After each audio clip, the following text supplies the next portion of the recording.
přátelé, pokud splněné dětské přání už nějakou dobu pozorujete, tak víte, že máme za sebou dost výzev nejenom těch dětských, nejenom těch splněných přání, ale dá se říct i těch s naší organizací a osobních, protože s náma dost zamávala pandemie okolo covidu, následné zdravotní potíže a hlavně i to, že jsme letos přišli o naší tvůrčí dílničku, respektive o prostor, kde jsme vytvářeli panenky pro dětičky nebo třeba látkové kabelky, které jsme věnovali rodičům jako poděkování za sdílení životních příběhů. Ale teď se ta karta obrací a to, co by se dalo říct, že můžeme považovat za ztrátu, tak můžeme snad v dobré obrátit, alespoň v to věříme. Protože se nám naskytla jedinečná příležitost, kdy můžeme vytvořit nový prostor pro splněné přání.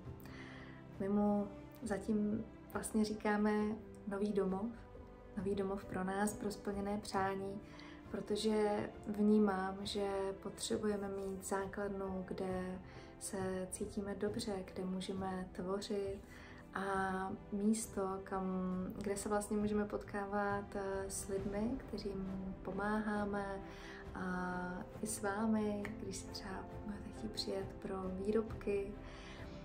A vnímáme, že tohle místo má právě takovou domovskou esenci, aby se tam lidi rádi vraceli, aby tam rádi chodili, cítili se tam dobře, útulně, aby tam byla hezká vůně, panovala tam příjemná atmosféra. Je to prostor, ve kterém toužíme mít právě novou dílničku, ve kterém by měl fungovat i prostor pro vědomé rozhovory nebo takovou formu terapii, kterou vlastně nabízíme pro zdravé lidi. Tak rádi bychom to právě rozšířili i směrem jako podporu pro rodiče handicapovaných dětí. A zároveň jsme měli záměr oživit i takový prostor vlastně pro natáčení rozhovorů, protože jak víte, tak životní příběhy zatím vznikají formou článků, ale jsme si velice dobře vědomi, že bychom měli jít se současnými trendy, flow, že i pro každého z vás někomu je samozřejmě příjemnější číst články, ale pro někoho je fajn, když si může poslechnout nějaký podcast, šetří tím čas, třeba na cestě v autě a podobně. A tohle všechno teď můžeme zhmotnit na jenom úžasném místě, který jsme potkali. Je tam úžasná energie, to místo je absolutně skvělý, je to přesně to, co jsme si celý roky přáli.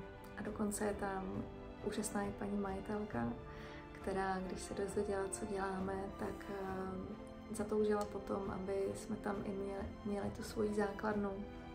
Moc nám fandí a v tuhle chvíli nám ten prostor drží zarezervovaný, aby jsme zkusili přes vlastně září vyřešit tu finanční situaci a mohli si ho pronajmout.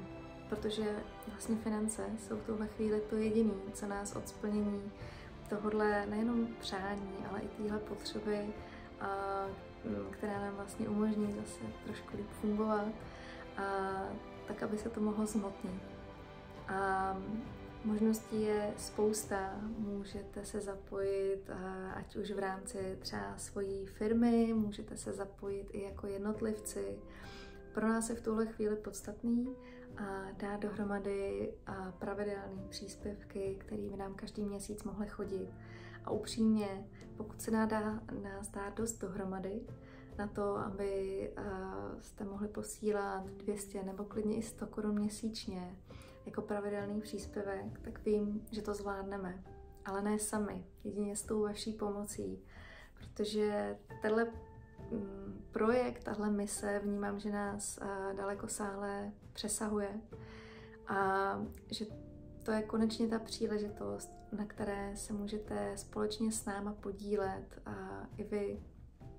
A já z toho mám obrovskou radost, protože už dlouho vlastně toužíme vytvořit nejenom rodinnou organizaci, ale i spolek přátel, kteří do toho společně s náma budou vnášet tu energii, budeme to tvořit společně a tohle vnímám, že je takový první krok.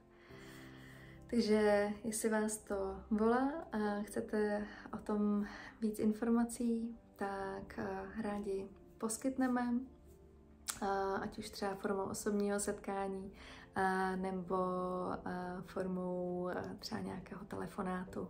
To si už potom můžeme říct. Takže teď už je to jenom na vás. Je tohle pro vás zajímavé? Dává vám to smysl a volá to na vás, že tohle chcete být součástí? Je to místo naděje, naděje pro děti, naděje pro rodiče, ale i pro nás všechny.